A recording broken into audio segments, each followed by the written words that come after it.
So a lot of people ask me what therapy is like for a narcissist. I would just tell them straight up, for anybody, therapy is going to be a tough experience because therapy requires vulnerability. It requires honesty. It requires you to actually trust the therapist that you're dealing with. So my very first therapy appointment, I remember sitting in the lobby, like hands sweating, like knees weak, arms were heavy. There was no vomit on my sweater. Sorry, I had to do that.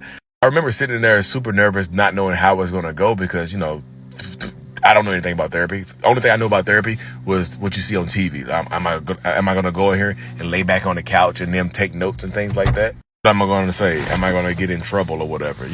One of my biggest fears about going at first was that like I was going to say something that would get me, locked up in an insane asylum or something like that.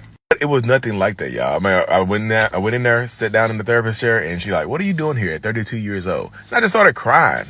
I feel like I don't have emotions. I feel like I don't connect to people like I should. I was questioning my love for myself and my family members and my friends and things like that. And she said the fact that you're crying and let it out shows me that you have emotions. You just have been repressing them for an extremely long time. And a lot of people repress their emotions in today's society because a lot of people view emotional expressions, especially by men, as weakness. When I say a lot of people view emotional expressions as weakness, I'm not talking about women. A lot of men view other men expressing themselves as weakness. You can't be an alpha male and be emotionally vulnerable and have emotional intelligence and things like that. So you see that society has conditioned us to think that being emotionally vulnerable and things like that is weakness and makes you less of a human being, makes you less of a man or less of a person.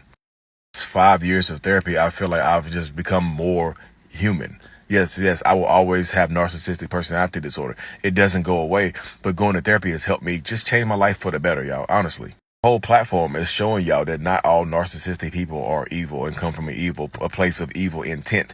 It's just like most narcissistic people are self-serving, and in the process of serving ourselves, people around us get hurt. You become collateral damage when you're dealing with a narcissistic or a toxic person, because in the process of serving myself, you might get hurt, and that, like, it might not be my intent, but hey, it happened. If you stay with that narcissist or that toxic person or whatever after they've hurt you, they justify their behaviors through your continuous presence in their life or their continuous presence in your life. And I found my therapist on Psychology Today, y'all, and I pretty much had a good idea that I was a narcissist. Look, 2017, I'm 99.5% certain I have narcissistic personality disorder, and since becoming self-aware, it's become almost unbearable. The constant inner battle is tiresome and exhausting. Therapy has worked for me and helped me correct some of my toxic behaviors and things like that. But therapy does not work for everybody. Some people will go to therapy and manipulate the therapist. Some people will go to therapy just to say they've gone, "Hey, I went to one therapy appointment. I'm cured." You're actually the problem. But those are my therapy thoughts from a self-aware diagnosed narcissist. And I don't speak for all narcissists, and not all narcissists are the same.